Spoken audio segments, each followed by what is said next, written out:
What is going on, Jason? Just wanted to give you a response to the Delain show and tell you about my experience. First off, your stories were cool, and I'm glad you had a great time. Great minds think alike. It sounds like we like a lot of the same stuff. Maybe one day we'll do a collab if our schedules ever align. We shall see. Anyways, I want to talk about the recap of the show I went to. I guess I'll give some history first. History, I've seen Delain 5 times now.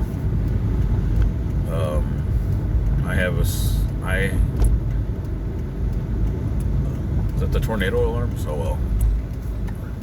I'm still alive in this video, so. Anyways, I thought I heard some alarms going off. It's been kind of rainy out here. But anyways, I've seen Delain 5 times, and it's literally been since the Endless Forms Most Beautiful tour from Nightwish is when I first caught them. And ironically, when I first saw them, I didn't really like them at first. I'm like, man, this band's gonna be lame. They're kind of poppy, but then they blew me away with their performance. They played really well. Charlotte's a great front woman. She's super awesome on stage, and they just sounded really good. And the first time I met Timo, we were talking about guitar gear, and I said, what were you playing out of? I think you're playing out of a processor, like a high-end one. And he told me, yes, I'm using a Kemper Profiler. And I'm like, dude, your tone's great. What's it based on? And he told me it was based on a Mesa Boogie dual rectifier. So that was kind of cool. You know, this is back in 2015. So like I said, a little bit of history. I first met him then, and we were just talking about just guitar gear, you know, just geeking out on guitar gear. And then I met Charlotte the first time. I've met her 4 times now. Met her the first time, and I was kind of nervous because I'm naturally kind of shy in person, and so is she apparently. She's very shy and very, very quiet actually, which is cool because on stage she's a total monster in a good way. She's a badass on stage, but in person she's real soft-spoken, really quiet, and just kind of keeps to herself. And when I first met her in 2015, that's exactly how she was, just super quiet, but a little talkative. I mean, you know, she would chat a little bit, and we would talk about music. I mean, I don't really remember the conversation we had because this was 4 fucking years ago. I mean, or 5 years ago. I didn't remember. I've slept since then. But long story short, like I said, I've caught Delain 5 times in the last 4 years, and they've always been great. I mean, they're just good people. They're just flat out good people. They're great people. Their personalities are amazing. They're super kind and super loving individuals, and I don't say that lightly. I mean, these are some great people. And what changed me from not being a Delain fan to a Delain fan was the way they treated me, but also their fans. The way they treat people, like the way I got treated. I'm like, okay, this band's growing on me. So it's very personal with me. I love their music, but they're also just really good people. And they're very compassionate, and they have no egos about them, which just it's awesome to see these amazing musicians who really treat people with dignity and respect. I love that kind of thing. It just goes a long way with me. So enough of my rambling. Now let's go to the present. 2019 October 16th at Trees. We're opening the show, actually. We're the opening band. And I'm freaking nervous as hell. Not so much about the performance, but I just have this fanboy thing going through my head. It's like, you're unworthy to play before Charlotte Whistles and Timo Summers and all of them. You're unworthy of Delain which I realize is stupid of me to think that, but I was just fanboying. I'm thinking, man, I'm not a rock star tonight. I'm just a freaking fan with a guitar in my hand, you know.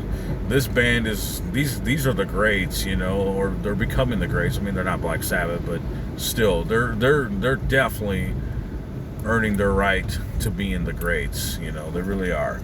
And I was just feeling, I realized how ridiculous, I realized I'm being ridiculous, because I was just having this, you know, this fanboy moment. I'm like, okay, I'm going to be on the same stage with Charlotte and Timo and all of them. Chill the hell out, Charles. It's going to be totally fine. You know. And I had to tell myself, you know what, they're the same. And they really are the same, you know. But I was just having to remind myself, we're all the same. We're all in this together. This is just a, you know, this is just one big union of musicians who love the music. And yeah, so we opened the show, and I keep thinking, man, I hope my tone translates well. I hope people can hear our performance. I hope that everything's mixed right. I hope that there's no mess ups, you know, just stuff like that goes through my head. Is like, I hope I'm playing clean enough. I hope, you know, I hope my amp's loud enough, you know. That's just what's going through my head.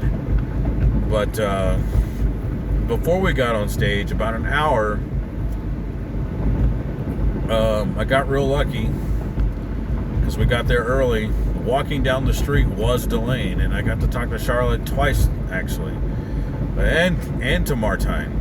I bumped into her, and I told her, hey, we're opening your show tonight, and she smiled. She said, hey, good luck. And then I see her an hour later, and I really didn't want to bother her, but I was just like really wanting to just kind of say hi. So I politely asked her, hey, do you have a moment? Are you busy, or can you take a picture? But I said, if you're busy, I totally understand. You got a lot to do. You're a busy lady. And she's like, no, let's take a picture. And she did. And she was nothing but kind and friendly. And what was really cool is she was like singing along to the songs that were playing over the PA system. She was like, like not really singing, but whistling and kind of dancing to the music that was playing. I thought that was really cool. She's just very comfortable and very in her moment. And she asked me, so are you excited to play tonight? And I'm like, wow, she's asking me if I'm excited about my show. And in my mind, it's really not about my show. It's about her show. You know, it's about Delain and Amorphis. And she's like, you know, she's just asking, are you excited? And of course, I told her I was very excited, but I told her I was more excited about their music, and I think I told the same thing to Martine.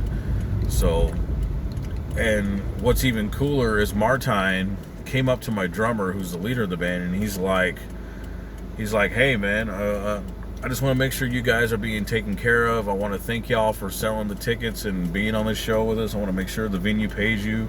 I want to make sure y'all are taken care of. So like, these people are good people. They really care.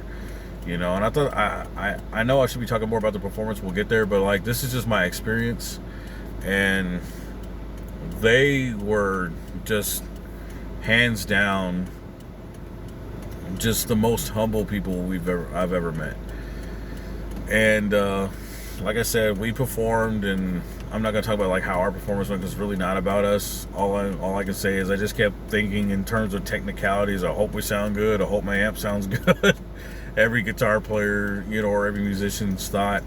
And then we get off the stage, we unload everything, and after that, Annika goes up, and I missed part of her performance because we're trying to tear down our stuff and get everything loaded. But what I did catch was she plays some cover tunes, and she's got a great voice, and my drummer most especially was very impressed by her. I thought she did great too. But what I did notice about her performance is she messed up on a song, and she made a joke out of it, which I thought was cool. She messed up a song, and she's like, oh, this song is supposed to be serious. Whoops. You know, she just flat out tells a joke and doesn't take herself too serious. And I thought that was really cool, that she didn't take herself too serious. and that she was just kind of playing in the moment and just having a good time, and because that's what it's really about at the end of the day. And then Amorphis goes on, and they were great, but I'll be honest, they weren't mixed the greatest, so I really could not hear what they were doing with the clarity that they deserved. But I really do dig their stuff. I got into them about a year ago. They unfortunately had a short set, and some of the songs I wanted to hear they didn't play, but some of the songs I did want to hear they also played. They opened with The Bee, which I thought was cool. That's a really killer track from them. But the song I really wanted to hear was Alone. That's one of my favorite songs from their earlier days. But nonetheless, they played great, and they're very solid musicians, and I definitely want to see them again for sure. And then now we move on to Delain. Their performance was absolutely amazing. Being that it is the 5th time I've seen them, they are great, but there's no really new bells and whistles. I don't mean it in a bad way. I've seen Delain so much, it's almost the same show, but it's a good show. It's done very well. It's done great, and but it's almost the same show except for a song or two being switched out. But what I did think was cool is they opened with their new video song, and that song's really cool. It's very driving. It's pretty heavy, and I liked it. But what stood out for me the most about the Delain performance wasn't so much anything Charlotte did or the band itself, but the Timo guitar solo. He and the drummer go into this jam, which is really cool because, like, bands don't do that much anymore. That's more of a 70s kind of thing. But, like, Timo and Joey, they go into a jam. And it's just really cool because, like, it starts off with a keyboard backing in the background, and Timo's playing this guitar solo, and it's a great sounding guitar solo. Oh, I guess I'm gonna go straight now. I'm the wrong way.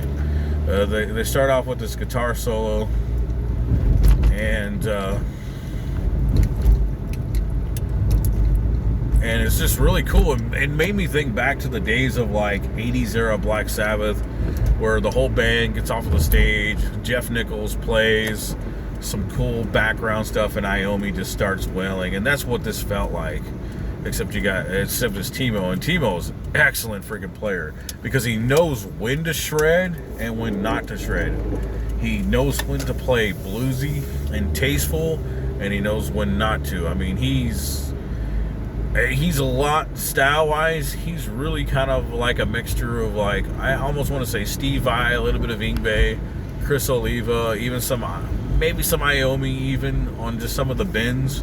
But, like, he knows when to play the solo. He's very tasteful at what he does, and I was really impressed by that. And then they go into this jam. The drums come in, and then they go into, like, this really heavy, because they're tuned down to A. They go into this breakdown kind of metalcore thing, but they did it right. It was really cool, very groovy. The lead work that went with the performance was just absolutely amazing.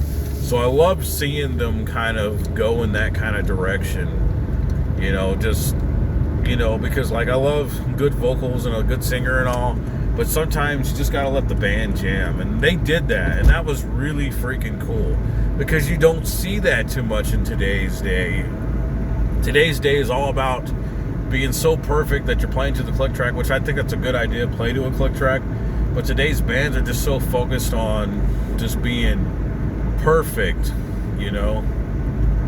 and, not going outside the lines. But I like that they went outside the lines. They colored outside the lines. They played the good songs, but they went into the jam,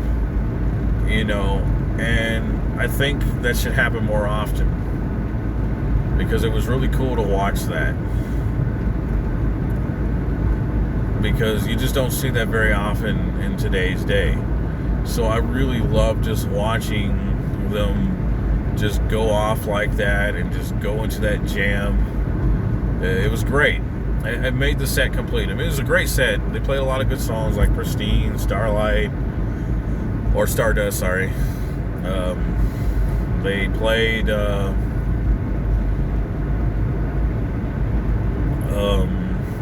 April Rain. That song's kind of cool. I wanted to hear The Gathering, honestly, but they played a lot of good stuff. But just that guitar jam, that was really cool. You do not see that very often in today's modern bands, so I really can appreciate that and what they were doing. So yeah, but anyways, I can't think of anything else to say. It was a great night. It was great to open for them. I hope we get to play for them again. It was really cool. They're good people, and I got some interesting Charlotte stories from a couple years back to tell, but maybe I'll do that in another video. Let's just put it this way: I met her when she was highly inebriated one time, and she is freaking hilarious. I don't mean that in a bad way, I mean it in a good way. I've met her quite a few times, and she's always a slightly different experience each time. Let's put it that way. But anyways, metal on.